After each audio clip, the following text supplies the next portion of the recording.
इन लोगों ने चुना, उस सरकार के बुलडोजर से इनके घर टूटने से बच गए। मैं भी इन्हीं लोगों के बीच का हिस्सा हूँ।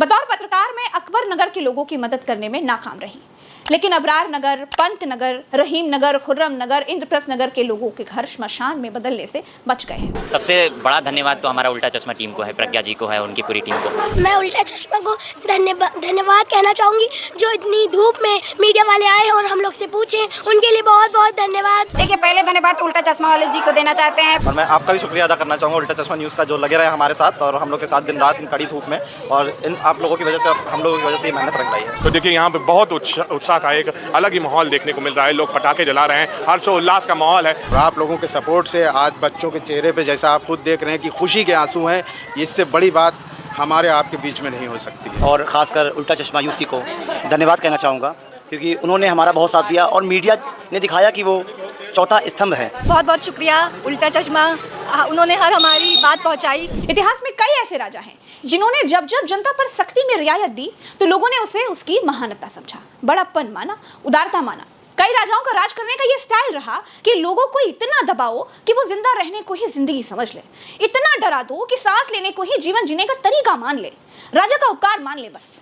लखनऊ के अबरार नगर, पंत नगर, खुर्रम नगर, रहीम नगर, इंद्रप्रस्थ नगर, जिधर जिधर से जहां से कुकरैल नाला निकला था, उधर उधर सरकार ने बुलडोजर चलाने के लिए घरों पर लाल निशान लगा दिए। कहा गया कि उनके घर ग्रीन लैंड पर बने हुए हैं, इसलिए तोड़े जाएंगे। घर गिराकर सरकार यहाँ जंगल उगाएगी, जंगल उगेगा तो ताजी हवा मिलेगी। सरकार ने दीवारों पर लाल रंग से नोटिस लगाई, लोगों ने सरकारी नोटिस के बगल में अपने घर की रजिस्ट्रियां चिपका दी। जो है अपने घरों के बाहर जो है ये रजिस्ट्री पेपर भी लगाए हैं, ये दिखाने के लिए कि हम अवैध नहीं है। तो ये अपने आप में आप देखिए, ये इस तरह का विकास हो रहा है, ये इस तरह का विकास है कि लोगों को अपने अपने ही घर को रूफ करने के लिए बाहर रजिस्ट्री पेपर लगाना पड़ रहा है। जैसे मायावती जी ने पार्क बनवाए, अखिलेश यादव ने रिवर फ्रंट बनाया, बिल्कुल वैसे ही योगी सरकार अपने शासनकाल की कोई निशानी लखनऊ में छोड़ना चाहती थी। जैसे बबूल के पेड़ से आम के फल की कोई उम्मीद नहीं कर सकता ना, वैसे ही बुलडोजर सरकार चुनी गई है तो वो बुलडोजर ही तो चलाएगी। उसे हर मसले का हल बुलडोजर में दिखाई देता है। बुलडोजर से पहले अकबर नगर को तोड़ा गया, उसके बाद नाले के किनारे की सारी जमीन पर बुलडोजर चलाने की तैयारी कर ली गई। लोगों की खरीदी हुई जमीन को सरकार अवैध बताने लगी। बीजेपी के वोटर खुलकर योगी सरकार के खिलाफ खड़े होने लगे। एनडीए अलायंस के कई साथी योगी सरकार के खिलाफ खड़े होने लगे। तब जाकर योगी आदित्यनाथ की ऑफिस की तरफ से एक ट्वीट किया गया कि अब लोगों के घर नहीं तोड़े जाएंगे, जिस ट्वीट को बाद में डिलीट कर दिया गया। उसके बाद में एक लेटर जारी किया गया जिसमें यह कहा गया कि पंत नगर हो या इंद्रप्रस्थ नगर, वहां रहने वाले लोगों को सुरक्षा और शांतिपूर्ण जीवन देना हमारी जिम्मेदारी है। एनजीटी के आदेशों को देखते हुए कुकरैल नदी के फ्लड प्लेन जोन का चिन्हांकन किया गया। फ्लड प्लेन जोन में निजी भूमि भी शामिल है, लेकिन निजी भूमि को खाली कराने की ना तो वर्तमान में कोई जरूरत है और ना ही कोई प्रस्ताव है। फ्लड प्लेन जोन चिन्हीकरण के दौरान भवन निर्माण पर लगाए गए लाल निशानों से लोगों में डर और भ्रम फैला है। इसका कोई औचित्य नहीं था, इसलिए इसकी जवाबदेही तय की जाएगी। अरे भाई, जब जरूरत ही नहीं थी तो लोगों के घर गिराने के लिए लाल निशान क्यों लगाए गए? क्या सरकार में बैठे लोग भ्रम फैलाकर बुलडोजर चला रहे हैं? क्या बीजेपी सरकार में बुलडोजर चलाना खेल है? जहां मन करेगा, जिधर मन करेगा बुलडोजर चला दिया जाएगा? दोस्तों, समय सबका हिसाब करता है। मोदी अपने झूठे भाषणों के जरिए सत्ता में आए थे और झूठे भाषणों के कारण ही सत्ता से बाहर जा रहे हैं। योगी आदित्यनाथ दूसरी बार बुलडोजर बाबा बनकर सत्ता में आए थे, अब बुलडोजर ही उनके गले की हड्डी बन गया है। यूपी सरकार डैमेज कंट्रोल करने में लगी हुई है, खुद को बड़ा मसीहा साबित करने के लिए वीडियो जारी कर रही है। पहले घर गिराने के नाम पर डरा रही है, फिर बचाने के नाम पर वाहवाही लूट रही है। क्या योगी आदित्यनाथ को यह बात नहीं मालूम थी कि लखनऊ में उनके घर से थोड़ी ही दूरी पर लोगों के घर गिराने की साजिश की जा रही है? और अगर नहीं मालूम थी तो भी ये शर्मिंदगी की बात है। राजा को अपने राज्य की खबर ही नहीं है, क्योंकि राज्य में अगर पत्ता भी हिलता है तो जिम्मेदार राजा ही होता है। घर ना गिराना योगी आदित्यनाथ जी की कोई महानता नहीं है। उनको मालूम था कि वैध घरों पर बुलडोजर नहीं चला सकते, इसीलिए अब महानता का कार्यक्रम चल रहा है।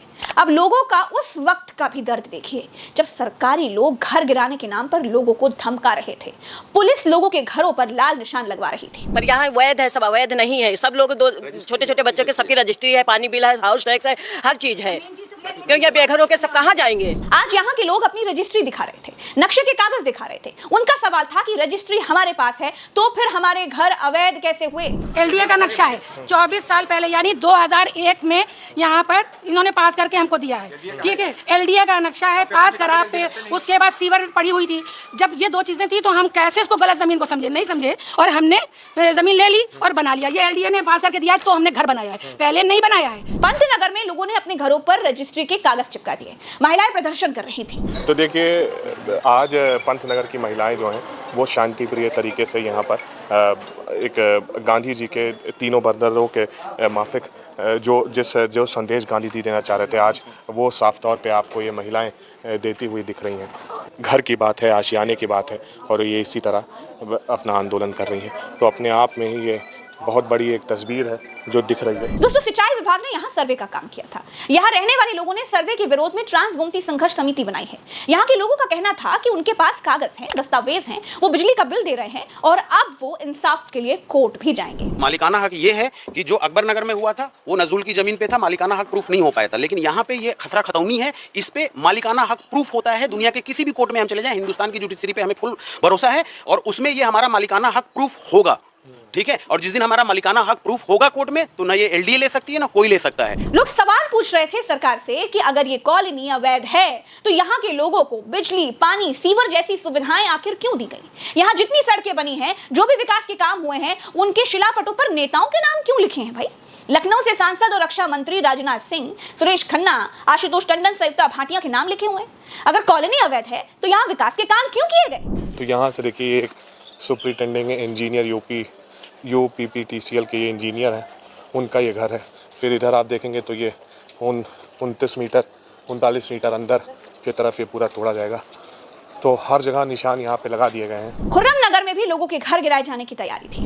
हम लोग तोड़ने नहीं देंगे, बता रहे हैं। बच्चों, बूढ़ा, सब कोई रहेगा। हमारे लाश पर बुलडोजर चलेगी तब घर तोड़ेगा। हम लोग घर तोड़ने कतई नहीं देंगे। हम तो हाउस वाइफ थे, मेरे हस्बैंड भी नहीं है, बच्चे हैं, लड़की की शादी करना है, सबके आगे सब कुछ नहीं है। मेरे पास एक घर है। यहाँ के रहने वाले लोग सरकार को याद दिला रहे थे कि उन्होंने बीजेपी को वोट दिया था और बीजेपी को वोट देने के बावजूद उनके सर से छत छीनी जा रही है। कभी जब अखिलेश की सरकार थी तो अखिलेश यादव ने किया, इधर जो है सभासद हमारे सोनवाल जी बीजेपी से होते हुए